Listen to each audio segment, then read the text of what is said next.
Hello, hello. We're back with another episode of Beyond the Locker Room. I'm your host, Brian. For all you newbies here, we're going to break down this time the OKC Thunder. Are they really the best in the West? There's actually a question mark here, folks. We'll get into it next on Beyond the Locker Room.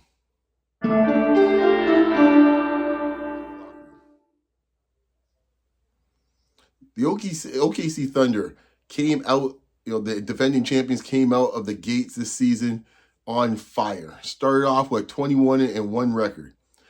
I mean, it was so impressive. Only up to a few weeks ago, I was actually considering doing this podcast then, and I was looking at it as, will they actually break the record for the Warriors, and get down to single digits, which would be, I think it would be 74-8 for the record. And lo and behold, it's amazing what happens in a couple of weeks, in 2 to 3 weeks.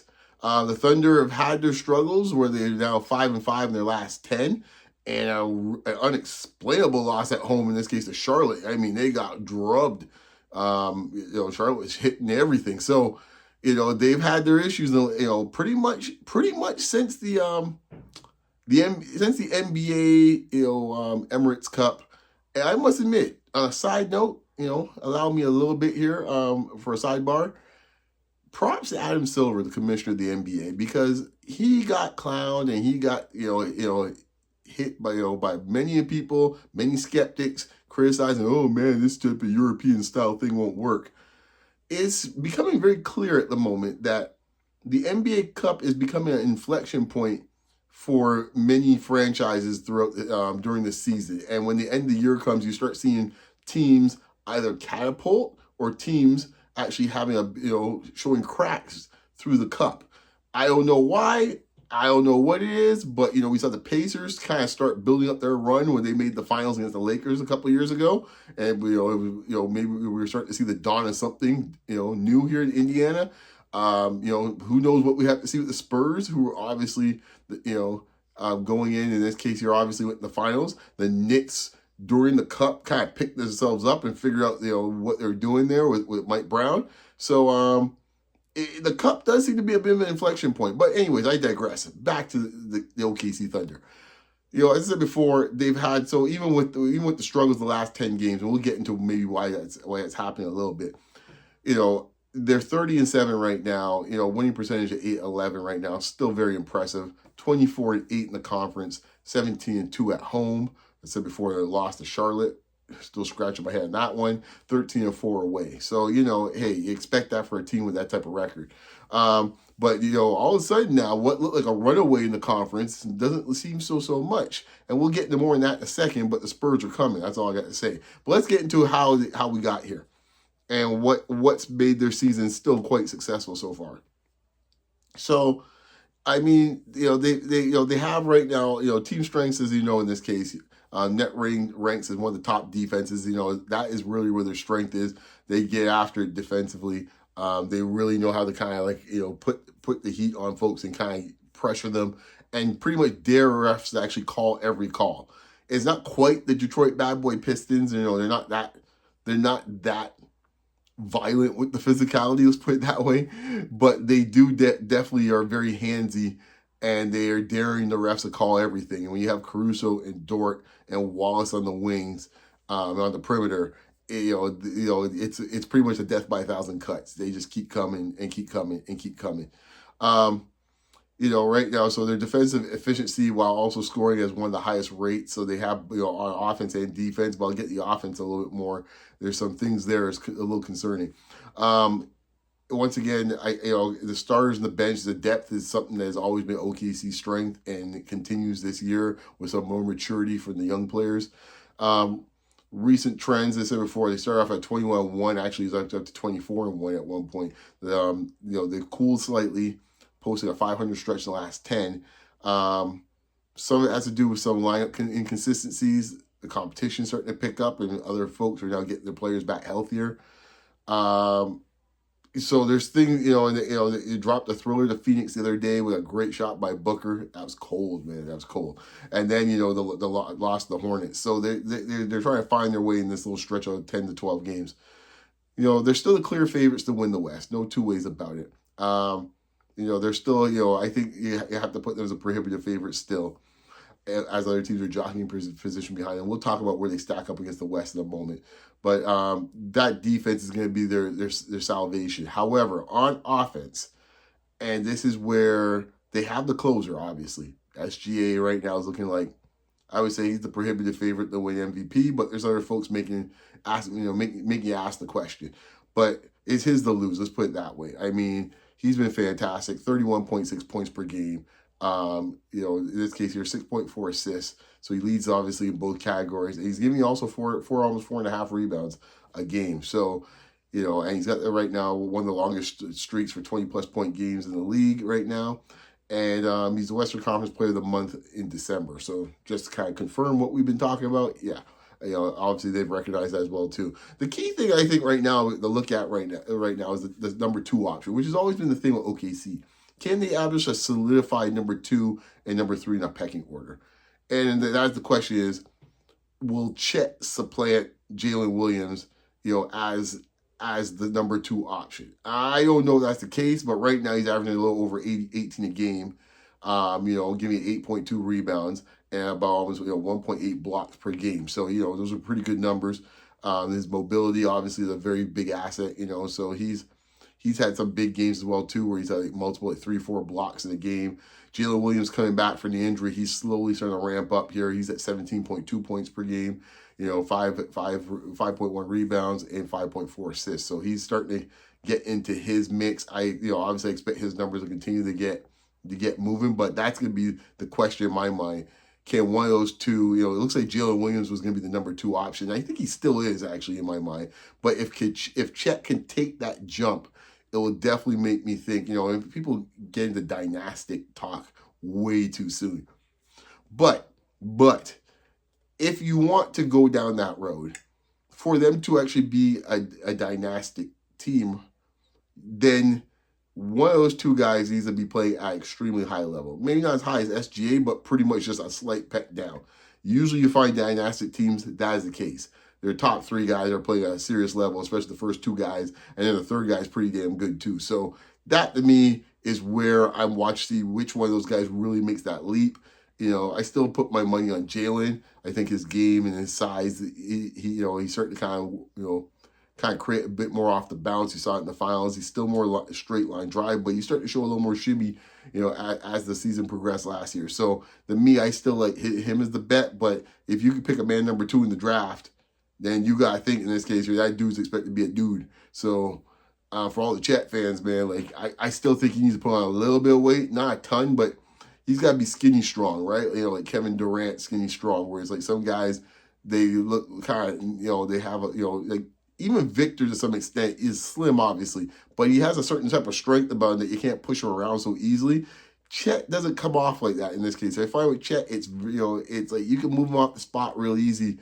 On both ends, offensively and defensively. So he needs to work on that because he needs a post game.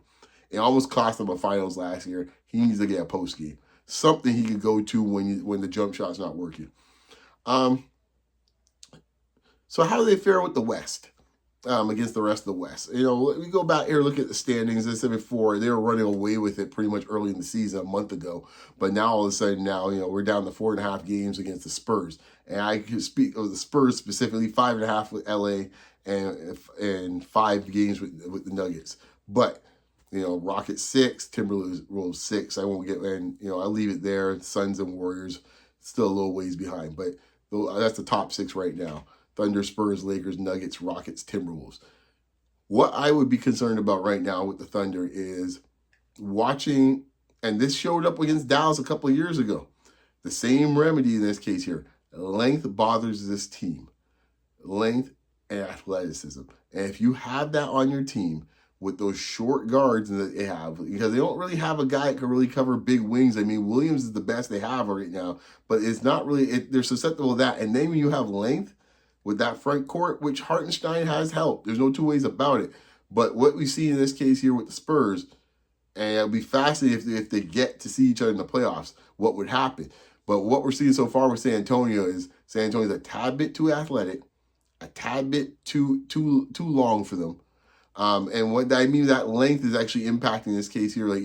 for SGA to get to his spots is easy. It is not being as easy with this team. They have multiple defenders that can deal with him, or at least give him enough pain in this case here. Be it with Castle, Harper to some extent. They could go Barrett Sochan. They could go. They got Vassell. They got Johnson. They have just guys to throw at him, and to a lesser extent Williams if they need to. And I think that and then of course you have the human eraser behind them, which makes it hard for SGA to get in the paint, which then limits his free throw attempts. That's the key. So if you get in a series where he could get in the line and get his thing, if you stay disciplined and don't bite on those pump fakes, then you're going to have him hitting a lot of mid-range fadeaways, which he is quite good and very proficient at.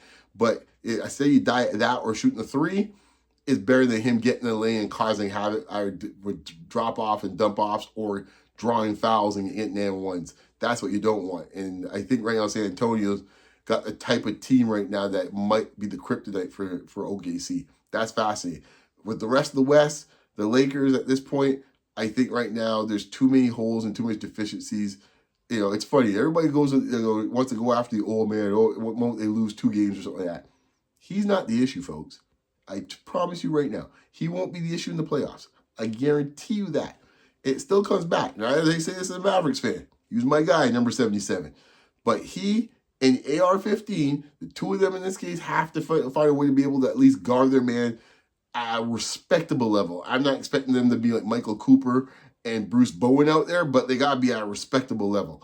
And if they can't in the playoffs, which everyone will expose it, I can see teams right now that are going to go after them. Minnesota obviously did last year, and they will again.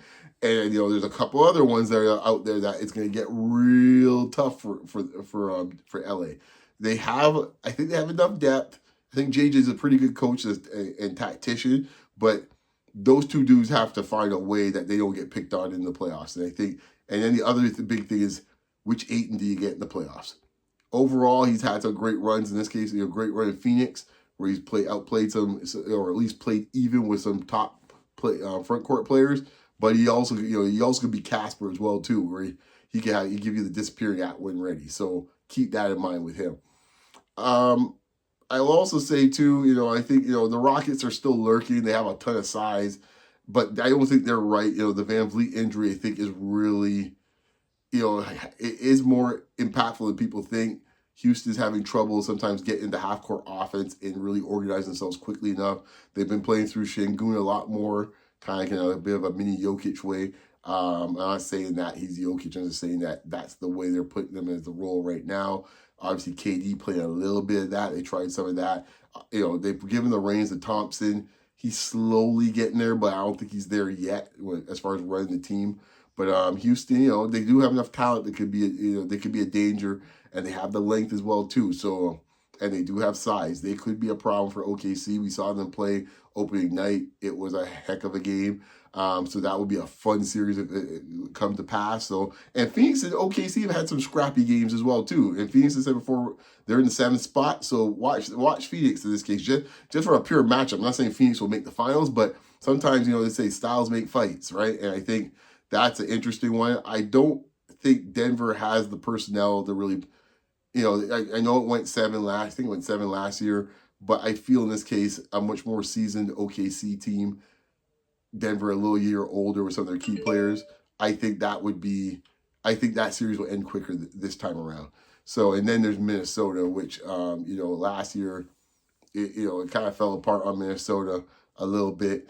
It became very one-dimensional for them against OKC, and I think that will still be a problem on that front. So that's where I see things. So, looking at it from a playoff standpoint, and I kind of gave my breakdowns a little bit from that perspective, but I think OKC, prohibitive favorites to go through. As I said before, the matchups I would be concerned about if I'm OKC from a playoff perspective. I still definitely, obviously, San Antonio. I think Houston still has a similar type of blueprint in this case to be wary of.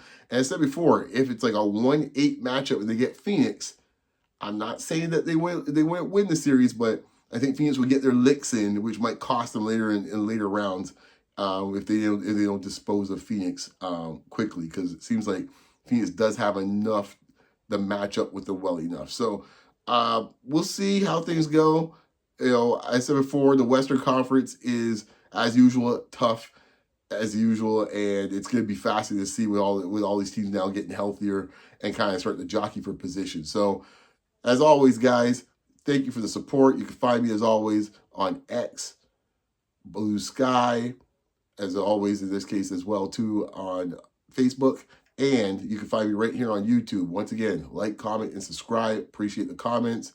Once again, some of you guys out there are watching quite a bit, but you're not subscribing. Hey, man, it's for free, guys. Don't worry about it. Gets you right there. You get up to date with Beyond the Locker Room immediately.